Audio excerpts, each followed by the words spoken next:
En la niñez era una persona sensible. Tenía la capacidad de ver lo que consideraba espíritus desde una edad muy temprana. Cuando tenía 5 o 6 años, les decía a mis familiares que veía orbes que flotaban y ellos me decían que era solo mi imaginación. Después de un tiempo, comencé a perder esa sensibilidad especial y cuando tenía 17 años, mis padres se mudaron a Port Charlotte, en Florida, y asistí a mi último año de secundaria en una escuela pública. Antes de salir de Nueva York, ingresé exitosamente en el programa de entrada diferida en la Marina de los Estados Unidos y me uní al servicio después de graduarme en la escuela.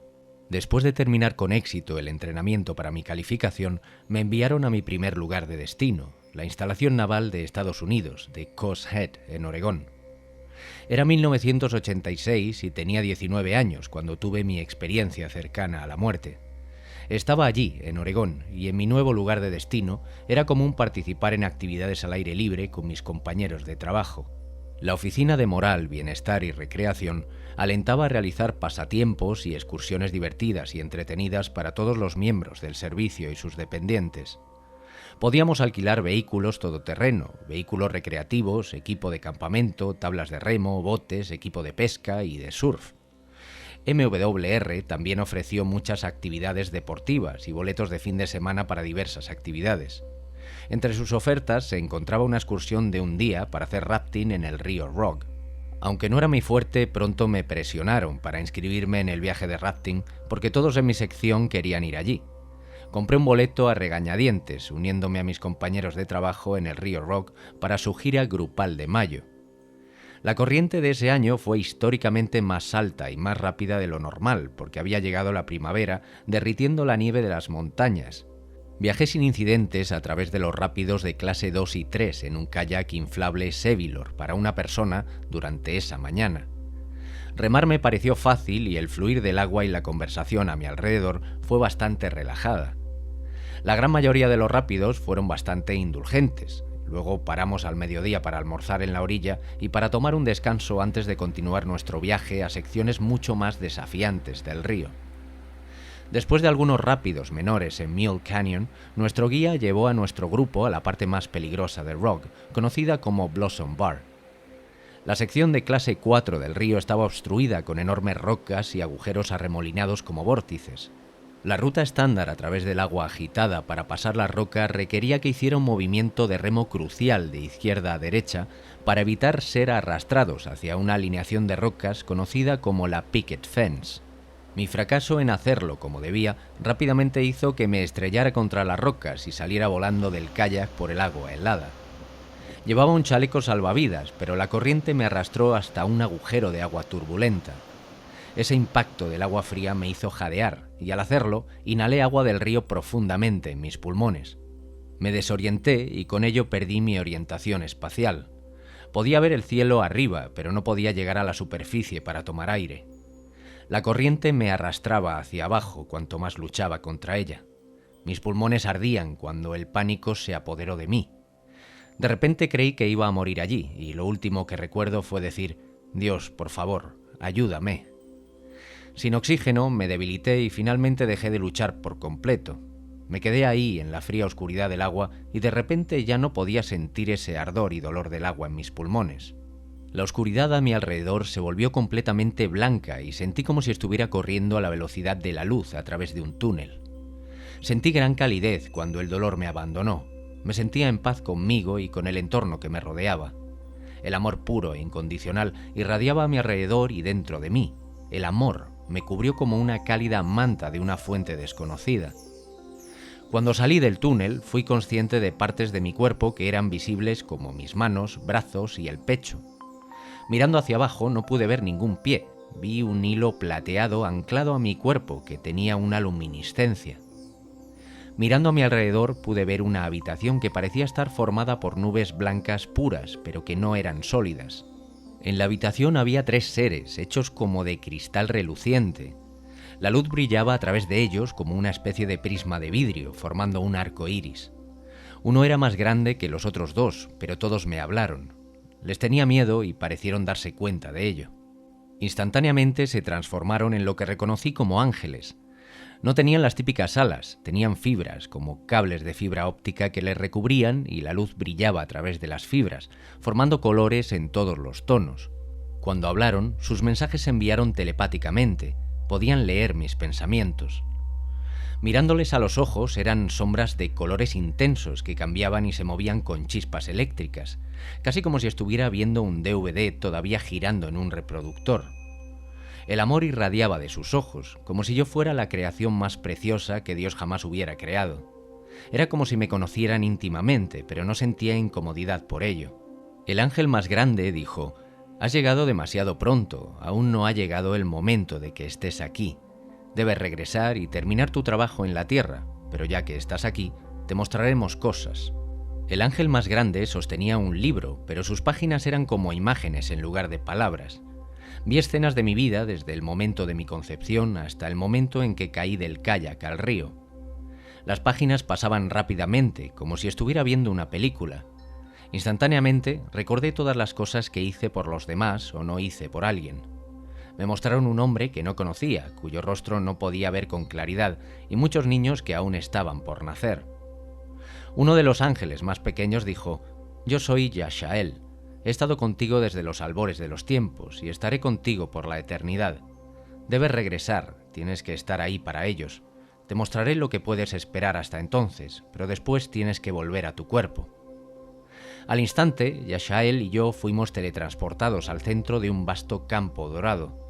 Podía escuchar la música más hermosa y podía sentirla moverse a través de mí. La brisa sopló contra los altos tallos de trigo dorado y al hacerlo pude sentir el espíritu de todas las cosas que vivían a mi alrededor. Animales, plantas, los elementos. Yo era uno con ellos. Miré hacia arriba y vi una enorme bola de luz que arrojaba la luz más pura y cálida a mi alrededor, y sentí que Dios estaba literalmente tocándome. Él me conocía, me amaba sin importar cuánta imperfección albergaba hasta ese momento de mi vida terrenal. Todo parecía perfecto y completo, no sentía ningún dolor. El ángel me llevó más alto y sentí que me elevaba sin cesar. Pude ver una enorme cascada sin principio ni fin. Aquí reinaba el amor y la paz. Sentí la presencia de seres queridos que habían fallecido, aunque no pude verlos. Pasamos por el campo dorado y al final había una cerca y más allá un árbol enorme con un dosel de hojas brillantes. Había un lago a su lado y fluía a ambos lados del límite. Miré hacia el agua y tenía un brillo similar al del mercurio líquido, pero cuando miras a través de él puedes ver personas que viven en la tierra. Yashael dijo de nuevo: «He estado contigo desde los albores de los tiempos y estaré contigo por la eternidad, pero ahora no puedes cruzar esta barrera. Es hora de que regreses a tu existencia en la tierra. Antes de volver, tienes que terminar tu trabajo». Las palabras no podían expresar la pena que sentía al tener que dejar ese lugar. Le rogué que me dejara quedarme y me dijo: «Cuando sea el momento, iré a por ti». Tras ello, me encontré de regreso en mi cuerpo terrenal, con tanta fuerza que salí del agujero rocoso en el que me encontraba bajo el agua. Todo el agua que inhalé salió disparada de mis pulmones hacia afuera mientras jadeaba con pánico. Me di cuenta del dolor casi de inmediato en mi pecho y la mano de un hombre me agarró por la parte de atrás de mi chaleco salvavidas. Casi le hice caer de su kayak y luego alguien más en un bote de agua más grande me subió, ya de regreso en esta dimensión terrestre. Me tomó mucho tiempo entender por qué sobreviví y todavía me lo cuestiono. ¿Por qué yo? Incluso investigué sobre el río Rock después de casi ahogarme.